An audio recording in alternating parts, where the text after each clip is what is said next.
Cops are trained to arrest people from every walk of life, but what happens when the person they have to put in handcuffs is their very own boss?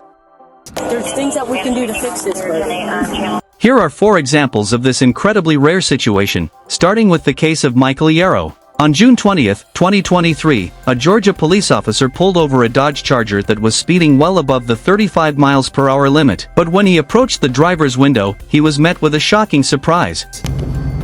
Really?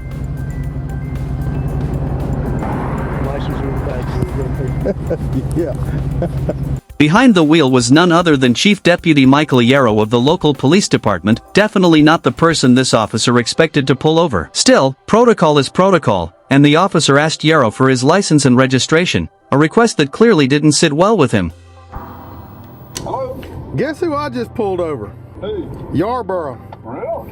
Yeah, the chief deputy driving a Dodge Charger, a souped-up Dodge Charger belongs to the sheriff's office. I just clocked this at 96 in a 35. What was the issue? I mean, why is he speeding? No reason. He's in an unmarked car. He just got a high horsepower car and decided he wanted to play. It's your traffic stop. You do what you think you should do. I mean, I'm not telling you one way or the other. You can do a 96 in a 35. Okay. Well, you know I don't care for him, so I'm gonna ride his. If body cams hadn't been rolling, this stop might have played out very differently. But the footage shows the officer wasn't exactly a fan of Yarrow, and he went ahead and issued him a speeding citation. For some officers, handing their boss a $500 fine might feel like sweet revenge, and in this case, it certainly seemed that way. Sir, here's your ID back. This is your copy of the citation. If you would sign right here. It's got a court date, time it's a must appear. Yes, sir. Please slow down and have a safe day. In Georgia, speeding tickets are calculated based on how far over the limit you're driving. For instance, if you're more than 24 miles per hour above the limit, you're already looking at a $500 fine. On top of that, drivers as fast as Yarrow usually face an additional superspeeder charge. But in this case, the officer seemed to turn the screws on his boss even further. The ticket skipped the extra fee but instead forced Yarrow to appear in court. Following the incident, Yarrow was suspended for 40 hours without pay. Still, that penalty was nothing compared to what Corporal Scott Birdsey faced after he crashed his car while driving drunk. Reached out for my lighter, slammed into his ass. Cool. Yeah, not really. Not really. Are you okay? Oh yeah, no, I'm good. Your car's fucked up. No, absolutely. Which I just fucking fixed. It's obvious that Brooke and Scott know each other, and Scott doesn't hold back when recounting exactly how the crash happened. From the details, it's clear he was the one at fault. Before moving forward, Brooke decides to call back to the station to confirm whether she should be the one handling the incident. This crash, Birdie, so come work it? Okay. I can't remember. It's been a long time since I've worked a crash with one of us in it, so... No, he's not on duty. He's in his POV. I just didn't want there to be any, conflict of interest type issues. Alright, that was it. I just wanted to make sure. Alright, bye. Damn it, Birdie. Brooke is given the green light and assured there shouldn't be any problem with her handling the case, but that was before she noticed this. You good? On his way? Huh? Wait on his way? He's not coming. Good? Walking home, but yep, I'm good. So, Birdie, you giving me some indicators? Oh, Listen. good woman. Listen. Valdez is coming out just to... I'm not gonna lie to you about it. She's on her way? Yeah, she's on her way. I'm not really comfortable with this whole thing at all, but I'm not gonna lie to you about it. Oh no, I don't mean to put you in that Indy. Yep. From now on, you know how it goes. You can't consume anything, okay?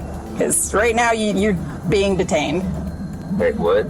It quickly becomes clear that Scott is under the influence. His slurred speech, delayed reactions, and shaky motor control make it obvious he's been drinking. At that moment, Brooke no longer sees him as her supervisor, but as a suspect. And worse, he's drunk and potentially unpredictable, a dangerous mix, especially for a female officer alone on the scene. Please don't make my life difficult.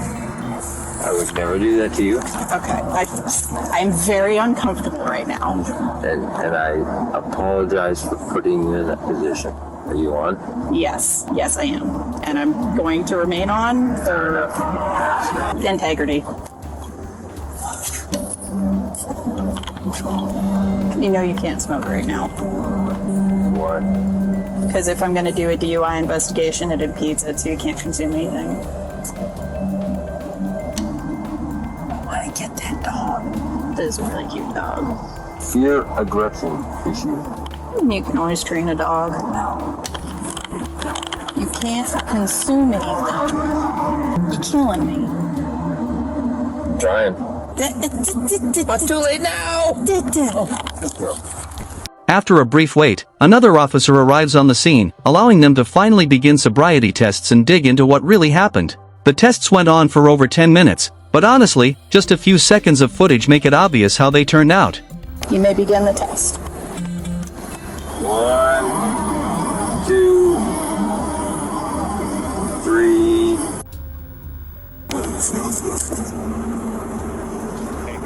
With the sobriety tests and overwhelming evidence stacked against him, the officers concluded that Scott had indeed been drinking that night. It was time to put him in handcuffs, a move he was anything but happy about. There's things that we can do to fix this, bro.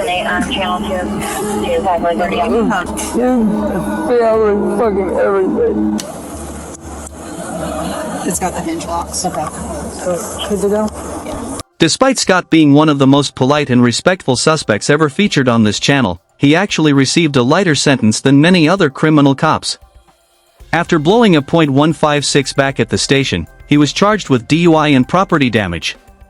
His punishment included nearly $1,000 in fines, 50 hours of community service, mandatory DUI and substance abuse classes, and a 6-month license suspension. On top of that, he was sued by the driver he hit, eventually reaching a cash settlement. Internally, he was suspended without pay for a week and placed on a last-chance agreement. One more mistake and his career would be over. Realistically, that's exactly how such a case should be handled. But when police in New Mexico situation, they exposed just how corrupt American law enforcement can be. I'm not going to arrest you tonight. Had any, I just say don't drive.